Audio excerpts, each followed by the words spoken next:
Greetings and welcome to the third and final season premiere of Romeo on Shakespeare.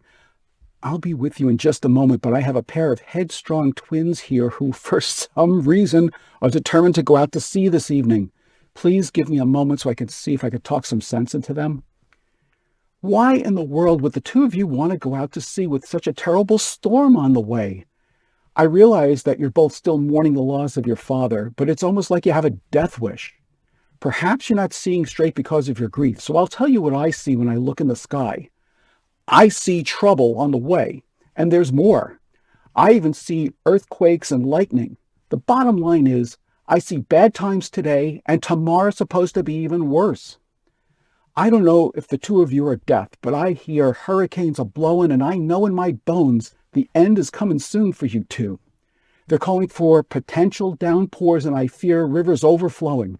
I also worry that the ocean will prove too much for your puny vessel, and in that howling wind I hear the voice of rage and ruin. All right, if you won't listen to reason, I truly hope for your sake that you got your things together. Look, I'm not trying to scare you, but if you're really crazy enough to go out in that rough water, I hope you're quite prepared to die. If you think I'm kidding, you can see for yourself it looks like we're in for nasty weather. Sebastian, Viola, I prithee, don't go around tonight. I'm telling you, I see the bad moon rising. The sea is very rough, and well, I fear it's bound to take your life. Look, as you can plainly see, there's a bad moon on the rise.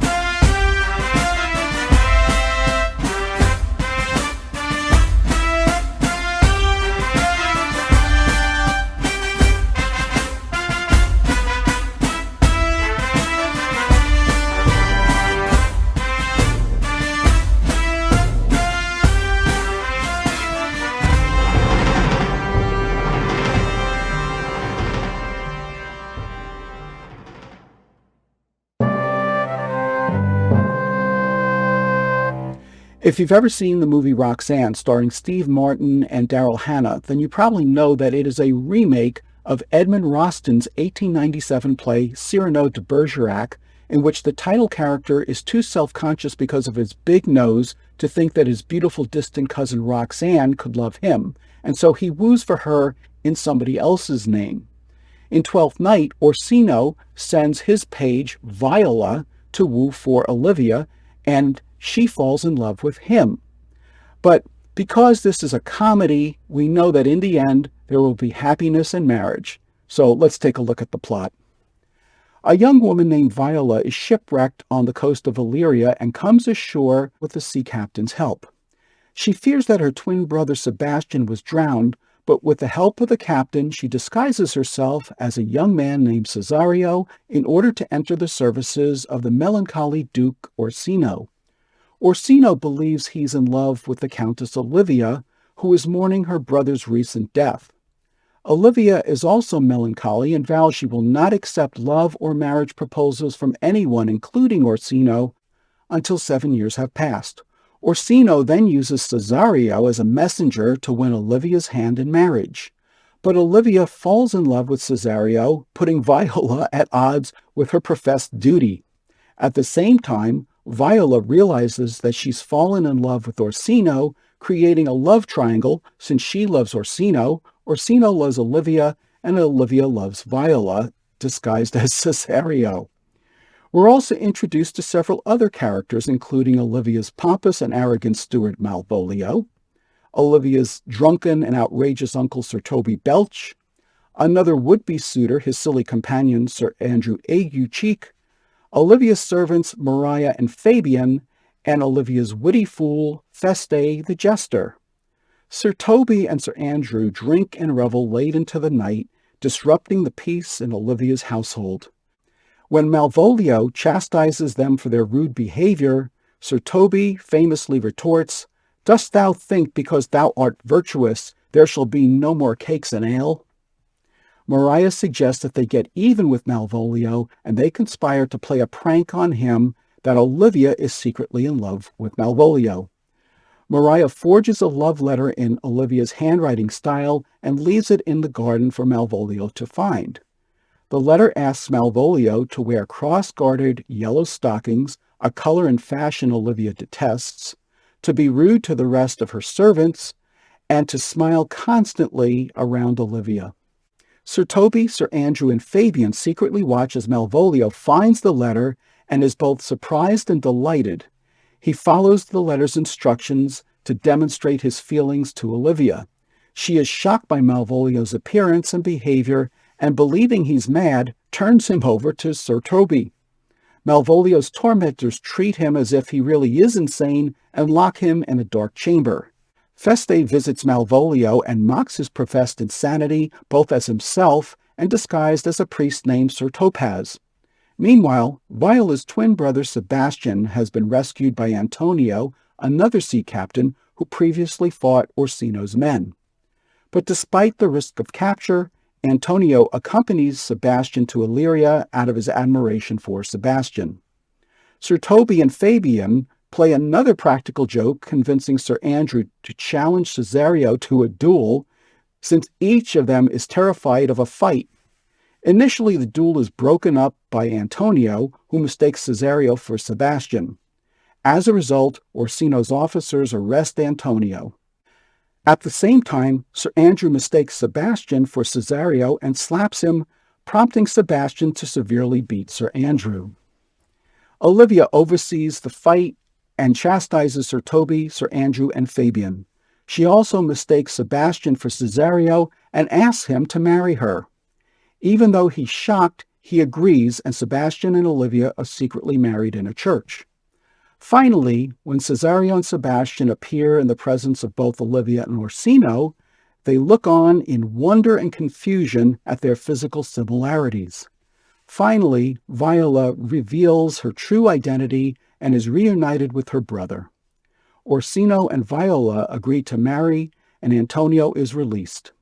Fabian confesses to the plot against Malvolio and announces that Sir Toby has married Maria. Malvolio enters and swears revenge on his tormentors just before he stalks off, and Orsino sends Fabian to placate him. The play ends as the characters exit and leave Feste alone to sing a song. When we return, we'll look at some of the remarkable characters in Twelfth Night.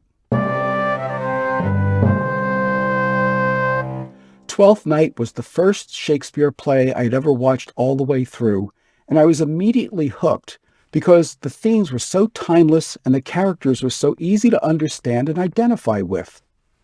Viola and Sebastian are a sister and brother who are separated after a shipwreck, and each one winds up in Illyria, unaware that the other one is still alive and in the same land. Viola decides to disguise herself as a young page named Cesario in order to work for Duke Orsino. The Duke is in love with the idea of love. He says he will only marry the Countess Olivia, but there's no evidence that the two of them have ever met more than once. And so he stays melancholy because she won't marry him, and she stays melancholy because she's in mourning for the death of her father and her brother. Sir Toby Belch is the drunken uncle of Olivia. He's a very Falstaff-like character who's using his foolish companion Sir Andrew Aguecheek to pay for his drinks and revelry, with the understanding that Sir Andrew will eventually win over his niece Olivia. Sir Andrew is a fool, and most of the jokes go right over his head. This is a very similar relationship to the one between Iago and Rodrigo in Othello, but because this is a comedy and not a tragedy, Sir Toby doesn't kill Sir Andrew at the end. Maria is Olivia's gentlewoman who, despite his bad behavior, adores Sir Toby so much so that she plays a prank on Malvolio in order to impress him. Malvolio is Olivia's steward. He's very straight-laced and puritanical and looks down on the lighter people. But we also discover that he's secretly in love with Olivia. And finally, we have Feste, who is Olivia's very witty jester. As a fool, he's permitted to insult and mock others without being sanctioned for it. He, along with Fabian, Maria, Sir Toby, and Sir Andrew, Join in on the prank on Malvolio. Coming up, we'll look at some of the plot devices and memorable scenes from Twelfth Night. Twelfth Night has always been considered one of Shakespeare's most popular and successful comedies, and a lot of that has to do with how easy it is to follow. One reason for this is because he used humorous plot devices to move along the action. Once again, we have disguised characters, in this case, Viola, a woman who disguises herself as a male page boy. This is similar to what Shakespeare did with Rosalind in As You Like It. Also, these women both seem to be transformed and grow in an uninhibited confidence while they're in costume, especially when it comes to teaching other people about what it means to be in love. In fact, like Rosalind, Viola also speaks to the man she loves and spurns a woman who mistakenly falls in love with her and winds up marrying someone else. Shakespeare loves to use mistaken identities, as he did with Hal and Ned Poins in Henry IV Parts 1 and 2, the Princess of France and her ladies in Love's Labour's Lost, and the Antipholus brothers and the Dromios in the Comedy of Errors. We also have the sea world invading the land world. Since most of the characters seem to be at a stalemate, shipwreck survivors, Viola and Sebastian, a pair of identical twins, come ashore and bring change that allows Orsino and Olivia to marry. Shakespeare also did this with Rosalind and Celia, who enter the forest world in As You Like It, Bottom and the couples, who enter the forest world in A Midsummer Night's Dream, Aegeon, who enters the world of Ephesus in the Comedy of Errors, Portia, who enters the world of Venice in The Merchant of Venice, the Princess of France and her ladies who enter the world of Navarre in Love's Labour's Lost, Helen, who enters the world of the King of France in All's Well That Ends Well, and Petruchio, who enters the world of Padua in The Taming of the Shrew. I also want to point out that in Shakespeare's time, a young boy actor played the role of Viola, a young woman, who disguises herself as a male eunuch, who then speaks to Olivia and imagines himself as a man in love with a woman. With plot devices like this, how could you miss? As far as memorable scenes go, let's just look at 4. First, in Act 1, Scene 5, Viola meets Olivia for the very first time, even though she's disguised as Cesario. It's interesting to see that by the end of the scene, Olivia confesses to herself that she's already in love with Cesario. Well, so much for mourning for her father and brother and waiting 7 years to get married. Next, in Act 2, Scene 5, we watch along with Sir Toby, Sir Andrew, and Fabian as Malvolio reads Maria's forged letter that convinces Malvolio that Olivia is in love with him. What really makes this scene funny is that the people who are hiding from Malvolio are very much visible to the audience, making the scene even more humorous. There's also a lot of action in Act 3, Scene 4. First, we see Malvolio enter, trying to impress Olivia by smiling, wearing cross-gartered yellow stockings, and emboldened by Maria's forged letter, he becomes very sexually aggressive when addressing the Countess. This is especially funny because up until this point, he'd always come across as very straight-laced and reserved. Later in the same scene, we see Viola and Sir Andrew Aguecheek engaged in a duel in which each of them is terrified of fighting and fears that the other is a fierce swordsman. And finally, in Act 4, Scene 2, we see Feste tormenting the imprisoned Malvolio both as himself and as Sir Topaz, a priest. And like Shylock at the end of The Merchant of Venice, Malvolio leaves the play bitter and dejected. Oh well, I guess you just can't please everyone. When we return, we'll look at some of the major themes that run through Twelfth Night. Some of the many themes that run through Twelfth Night include concealment, doting, and unrequited love. Early on in the play, Viola says to the sea captain, "Conceal me what I am." Well, this play is full of concealments. Viola conceals the fact that she is a woman. Malvolio conceals the fact that he is in love with Olivia. Maria conceals that she is the one who forges the letter in order to play the prank on Malvolio.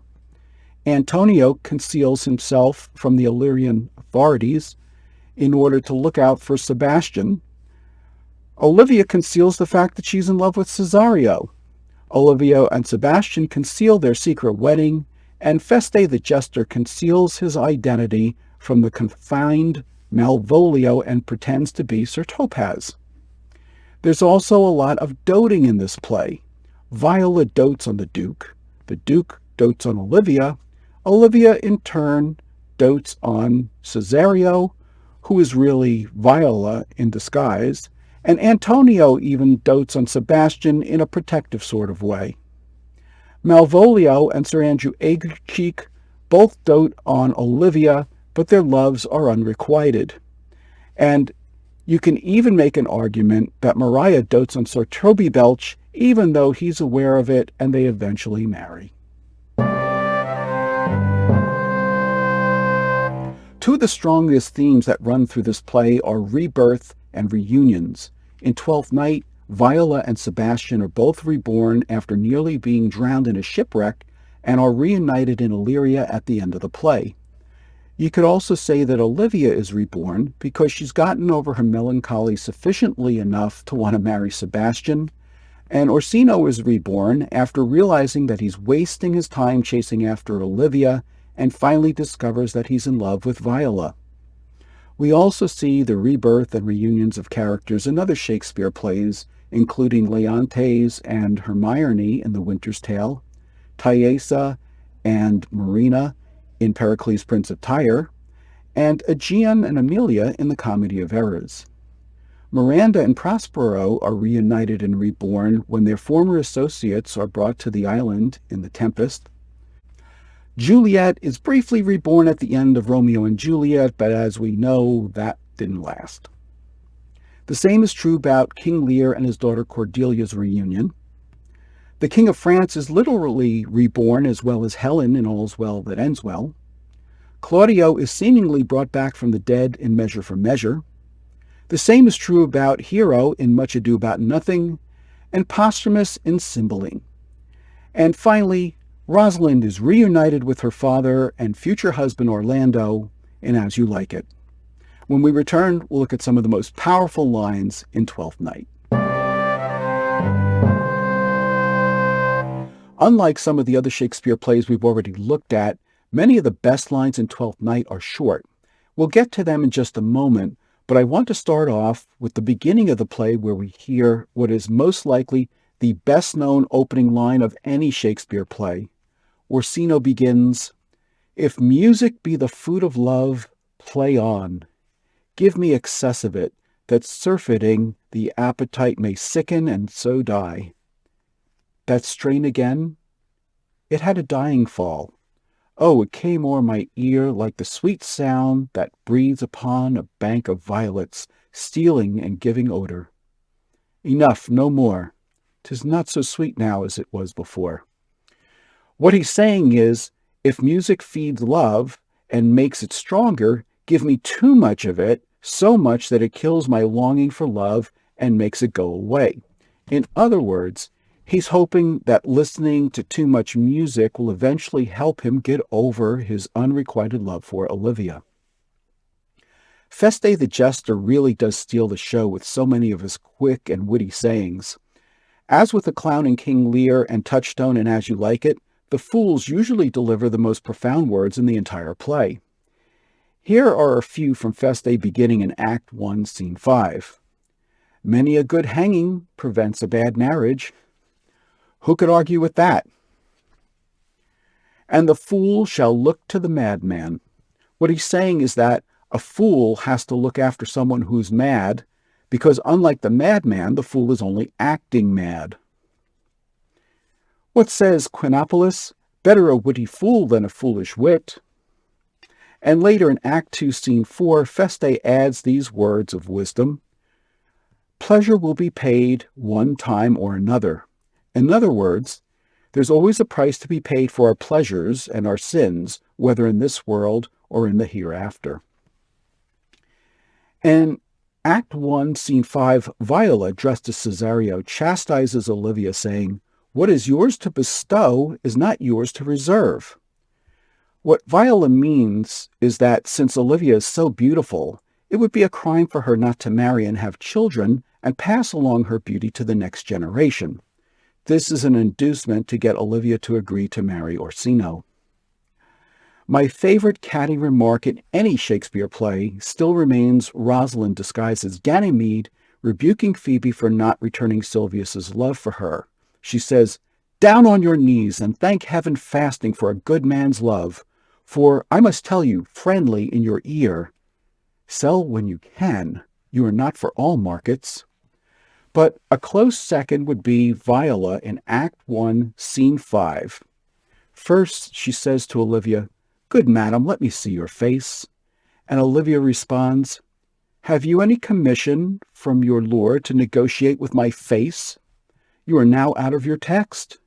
But we will draw the curtain and show you the picture." And she removes her veil, saying, "Look you, sir, is it not well done?" And Viola replies, as only another woman could, "Excellently done, if God did all." I also want to make sure that we include some of the beautiful writings enclosed in Maria's forged letter to Malvolio.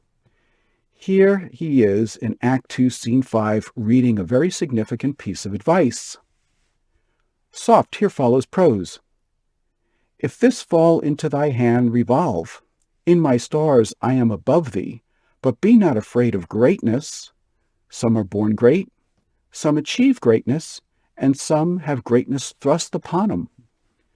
What I love about this encouraging message is that everyone who ever got where they are started from where they were. In other words, don't let your past dictate who you are, but let it be a part of who you will become. And finally, we have Viola's beautiful time, untie this knot soliloquy in Act 2, Scene 2, when she realizes that Countess Olivia is actually in love with her. Indeed, there are many beautiful passages in this play, but this one serves as a perfect way to finish this section. "I left no ring with her. What means this lady? Fortune forbid my outside have not charmed her. She made good view of me, indeed, so much that methought her eyes had lost her tongue, for she did speak in starts distractedly. She loves me, sure. The cunning of her passion invites me in this churlish messenger. None of my lord's ring? Why, he sent her none. I am the man. If it be so as 'tis, poor lady, she were better love a dream. Disguise, I see thou art wickedness, wherein the pregnant enemy does much. How easy is it for the proper false in women's waxen hearts to set their forms. Alas, our frailty is the cause, not we. For such as we are made of, such we be. How will this fadge? My master loves her dearly, and I, poor monster, fond as much on him, and she mistaken seems to dote on me. What will become of this? As I am man, my state is desperate for my master's love. As I am woman, now alas the day, what thriftless sighs shall poor Olivia breathe? O time, thou must untangle this, not I. It is too hard a knot for me to untie. When we return, we'll look at some of the major turning points in Twelfth Night and some correlations to the other Shakespeare plays.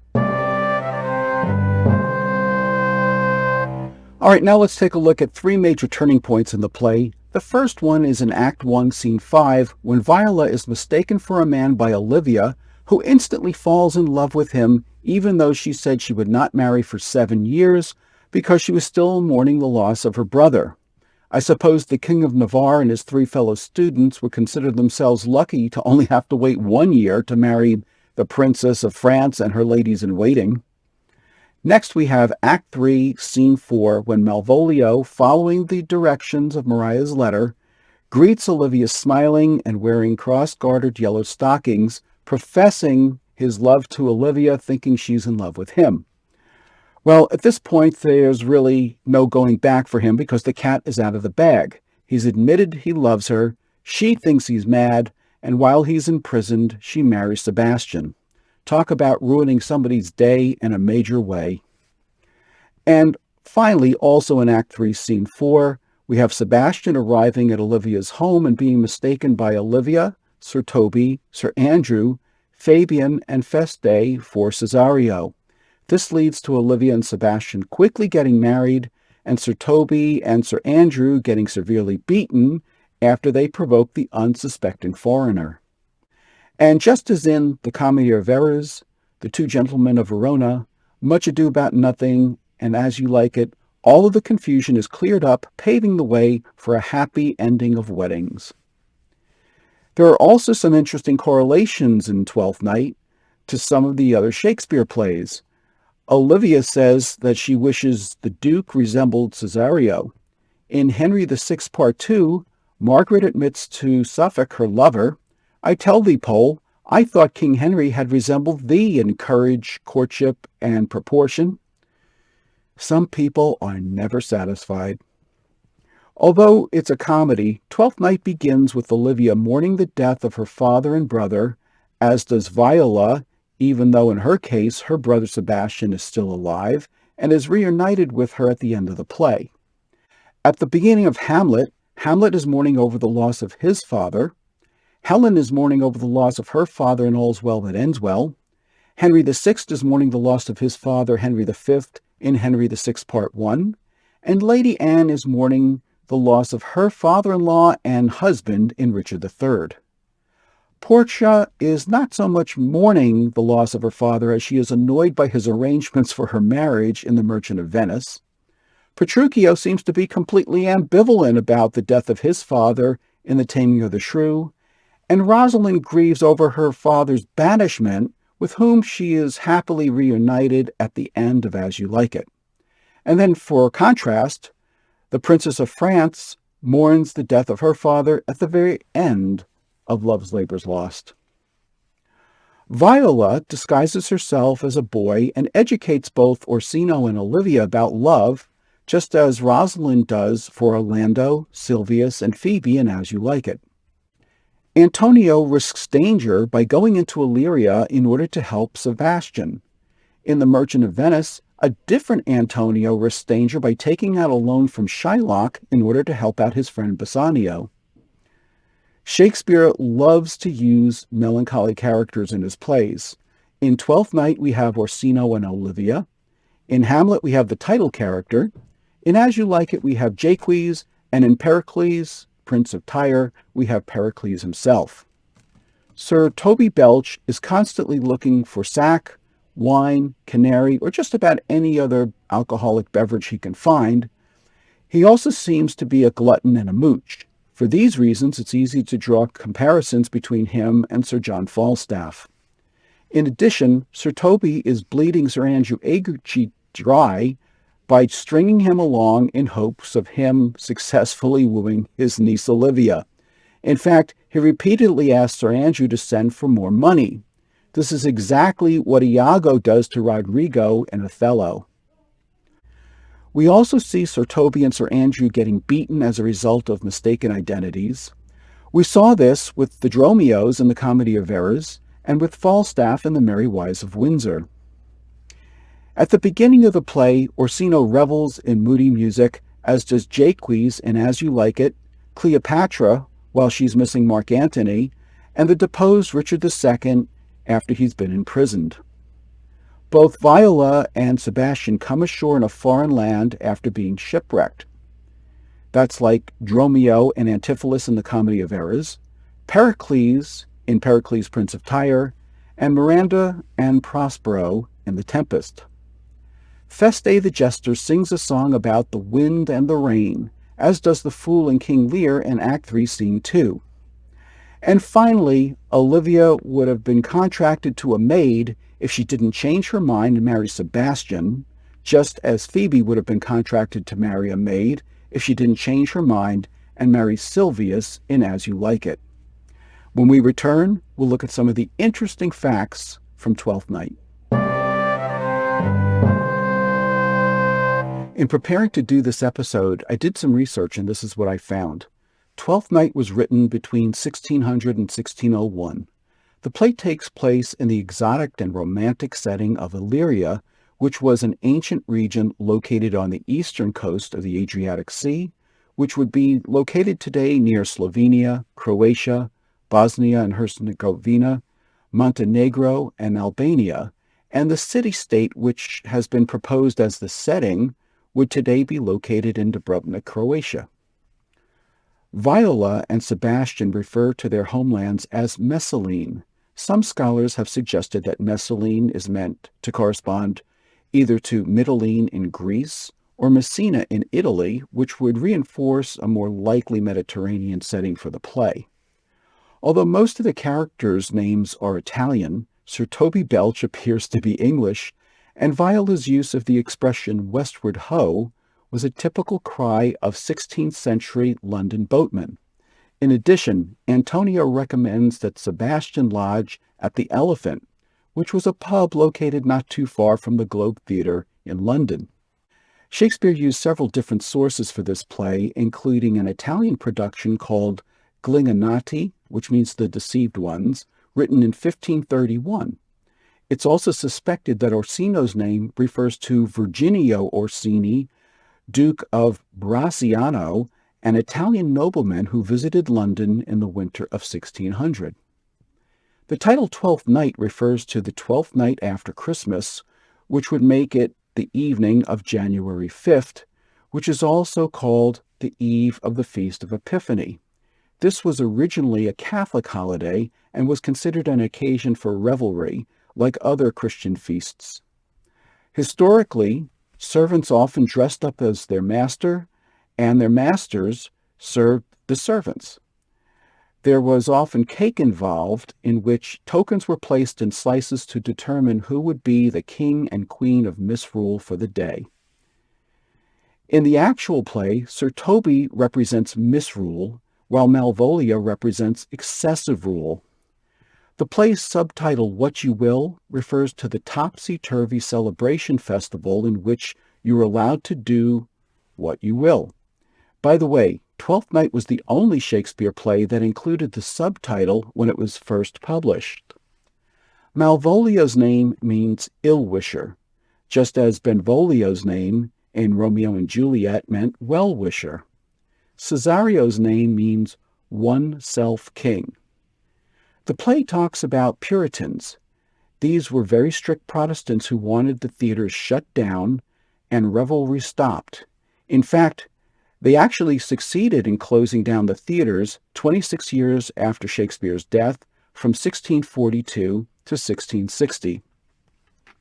And finally, while discussing the 1988 Riverside Theater version of Twelfth Night, director Kenneth Branagh explained how through a friend of a friend, he was able to get Paul McCartney to give permission to include one of his songs, Once Upon a Long Ago, in order to help promote the play. Composer Patrick Doyle arranged the song and adapted it into Come Away, Death. Wow. Imagine finding a way to use a song written by a Beatle and include it in a project about Shakespeare. How ingenious. Oh well, when we return, we'll look at some of the great actors in the 1980 BBC Shakespeare version of Twelfth Night. All right, now let's take a look at some of the actors in the 1980 BBC Shakespeare version of Twelfth Night. Alec McCowan, who plays Malvolio, also played chorus in the BBC version of Henry V in 1983, and the Bishop of Ely in Kenneth Branagh's version of Henry V in 1989. Robert Hardy, who plays Sir Toby Belch, also played Sir Thomas Middleton in Sense and Sensibility with Emma Thompson in 1995, and Illingworth in The Lost World in 2001. Annette Crosbie, who plays Maria, also played the Duchess of York in Richard III in 1983, and Dionysa of Tarsus in Pericles, Prince of Tyre in 1984. Arthur Hewlett, who plays the priest, also played Adam in As You Like It in 1978, and Shepherd in The Winter's Tale in 1981. David Webb, who plays a servant, also played Gower in Kenneth Branagh's Henry V in 1989. The outstanding Trevor Peacock, who plays Feste the Jester, also played Lord Talbot in Henry VI Part 1, Jack Cade in The Sheriff in Henry VI Part 2, both in 1983, Bolt in Pericles, Prince of Tyre in 1984, the title role in Titus Andronicus in 1985, and the first gravedigger in Mel Gibson's version of Hamlet in 1990. Felicity Kendall, who plays Viola, also played Mrs. Evangeline Harcourt in the 2021 version of Anything Goes. And Robert Lindsay, who plays Fabian, also played Lysander in A Midsummer Night's Dream and Captain Dumaine in All's Well That Ends Well, both in 1981, Iachimo in Cymbeline in 1982, and Benedict in Much Ado About Nothing in 1984. Also in 1984, he starred in a revival of Me and My Girl opposite Emma Thompson, earning him a Tony Award. And in 2021, Lindsay starred as Moonface Martin in a revival of Anything Goes, in which he was reunited with Felicity Kendall, his 1980 Twelfth Night co-star, after 41 years. I also want you to check out the 1988 Kenneth Branagh directed version of Twelfth Night. It's got an impressive cast. Composer Patrick Doyle did a great job on the music, as he did in Henry V and As You Like It. Richard Briers, who plays Malvolio, also played Bardolph in Kenneth Branagh's Henry V in 1989, Leonato in Much Ado About Nothing in 1993, Polonius in Hamlet in 1996, and Sir Nathaniel in Love's Labour's Lost in 2000. Julian Gartside, who plays Valentine, also played the Duke of Bretagne in Kenneth Branagh's Henry V in 1989. Sean Pendergast, who plays Fabian, also played Bates in Kenneth Branagh's Henry V in 1989. James Simmons, who played Sir Andrew Aguecheek, also played the Duke of York in Kenneth Branagh's Henry V in 1989. Anton Lesser, who plays Feste, also played Troilus in the BBC Shakespeare version of Troilus and Cressida in 1981, Edgar in King Lear in 1982, and Exeter in The Hollow Crown. And lastly, Christopher Ravenscroft, who plays Duke Orsino, also played various roles in Pericles, Prince of Tyre in 1984, Montjoy the Herald in Kenneth Branagh's version of Henry V in 1989, and various roles in the Royal Shakespeare production of The Life and Adventures of Nicholas Nickleby in 1982. Now stay tuned for today's trivia challenge, which is called ER. All right, now it's time for today's trivia challenge called ER. You are to name the play in which the following pirates are referenced or appear. Number 1, Walter Whitmore. Number 2, Ragozine. And number 3, Minas. When we return, I'll have the answers for you, and we'll finish up with some relevant lessons from Twelfth Night. Okay, now let's see how you did on today's trivia challenge called ER. You are to name the play in which the following pirates are referenced or appear. Number 1, Walter Whitmore. That was in Henry VI, Part 2. Number 2, Ragozine. His head was in Measure for Measure. And number 3, Minas. He was in Antony and Cleopatra. Now let's finish up with some relevant lessons from Twelfth Night. First, if you love someone, don't be afraid to let them know. Remember, he who hesitates is lost. Don't miss your chance for true happiness by farming out the task to someone else. Second, when you're a guest in someone else's home or business, act like a guest. Continually demonstrate respect for others, especially when you're on their turf. And finally, make the most of your God-given talents and gifts. As St. Matthew said in chapter 5, verse 15, neither do men light a candle and put it under a bushel, but upon a candlestick, that it may shine to all that are in the house. Viola tells Olivia in Act 1, Scene 5, what is yours to bestow is not yours to reserve. In other words, don't shine your light under a bushel basket.